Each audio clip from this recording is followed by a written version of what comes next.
essentially, as we mentioned to all and sundry, that first and foremost, as a Guyanese, we will be out here every Wednesday for 60 minutes from 12 to 1 o'clock. And all Guyana is invited to come out and vent their dissatisfaction as it relates to the regime. As it relates to cost of living, which is on the increase, the average basic goods, the average Guyanese cannot afford to feed their family. Whether it's bora, okra, shallot, celery, sweet potato, aloo, pumpkin, squash, belange, you name it, everything, all of the prices have gone up. You can't even afford now to drive a car because the gas prices as well are soaring. And while the taxpayers' monies are being squandered by these incompetent individuals in office, you have cost of living increasing. You have two successive budgets that have been passed with billions of the taxpayers' dollars. And one would have expected that you would see some of those monies being returned to the hardworking people of this country, the teachers, the nurses, the policemen, the policewomen, members of the Ghana Defense Force, and so forth. But instead of that, you have promises that are being made by this installed incompetent regime about they're going to increase wages and salaries. That's what they said. In fact, on their campaign trail, they said to all and sundry that they will increase salaries by huge numbers. The first budget was passed, millions of dollars allocated, no increases to the public servants. Then you had a second budget that was passed, billions of dollars. They boast about the budget being the largest budget ever in Guyana's history. But what does that mean to the average Guyanese man and woman? If you pass the biggest budget ever and the cost of living, I cannot afford to feed my family. I cannot afford to drive a car. I cannot afford to pay my loan. You have the farmer there in Region 2 committed suicide because he cannot afford to pay his loan. You have policemen, you have nurses, you have public servants. They have bills to pay, whether it's at singers, courts, lucky dollars, or whatever the case be. They took mortgages. They have their home that they want to build, but they don't have the income to pay for those basic commodities. Meanwhile, you have people associated with the PPP, getting huge contracts, billions of dollars. You see, they're getting access to land and development. You see, the REO in Lefem, he's so pompous that the PPP is in office that they feel they can do whatever they like, whenever they like, to whoever they like. That he holds a position as REO, that he could pull out his firearm and shoot a woman there in Lefem because he's a PPP. And that is what is happening across the length and breadth of this country.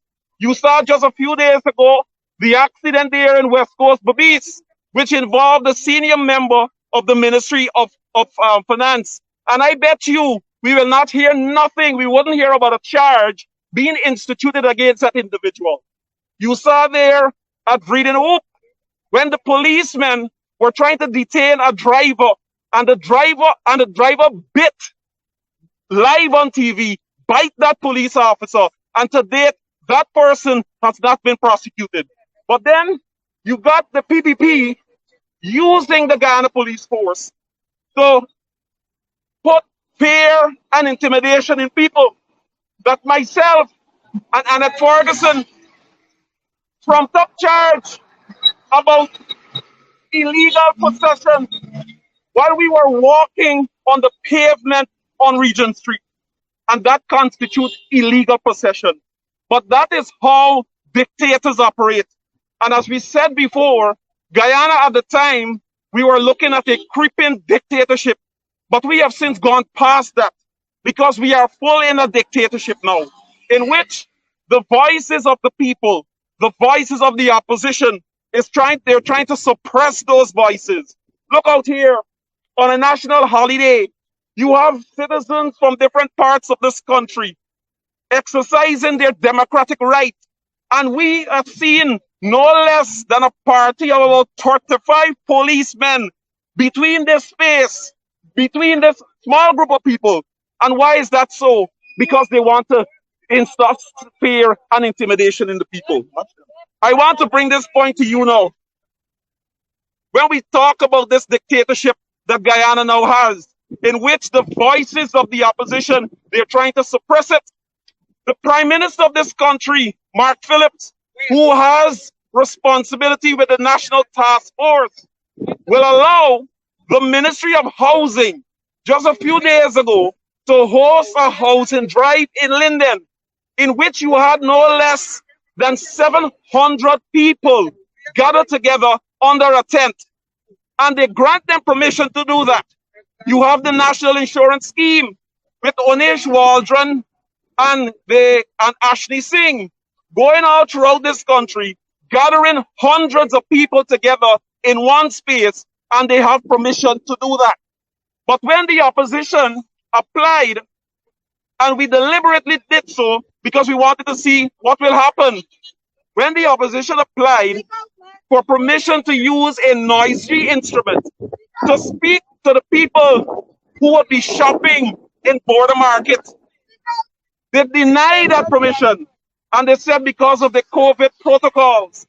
But it appears that the COVID protocols doesn't apply to the Ministry of Housing, who can gather over 700 people together, the National Insurance Scheme and Onish Waldron, who have hundreds of people gathered together, the Ministry of Education, who is gathering hundreds of people for this cash grant, which is inadequate, but they're gathering people for those purposes. But when the opposition applies to use a noisy instrument, you are being denied. That is what we're talking about. Guyana is fully in a dictatorship. We are fully in a dictatorship. Intimidation and fear. We read just yesterday in the newspapers, Mr. Khan spoke about a vehicle parked on his bridge at 2:30 in the morning and at 12 o'clock at night. And the vehicle spent less than a minute and then drove off. You have Jaipal Sharma, I would remind you, some months ago, showed us his CCTV footage with a vehicle that was parked in front of his bridge on several occasions. Why? To instill fear in people. And that is how the PPP operates. That is how we know the beast. That is how they operate. And that's why we say to all and sundry, irrespective of position that you hold, as you see myself and colleague MPs that are out here, is that first and foremost, we are Guyanese. And we reserve the right, and it is enshrined in the constitution of this country, that we can picket and demonstrate. We have a right to raise our legitimate discontent with what is happening in this country.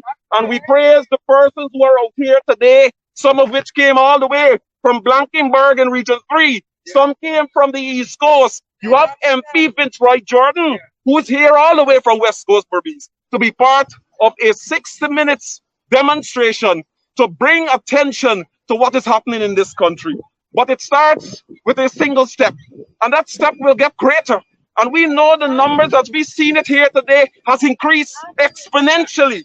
And we know next week, Wednesday, again, at 12 o'clock, we will be out here. And we expect all and sundry to come and spend 60 minutes of your lunch break out here with us as we protest this wicked, incompetent dictatorship that has taken over this Republic of Guyana.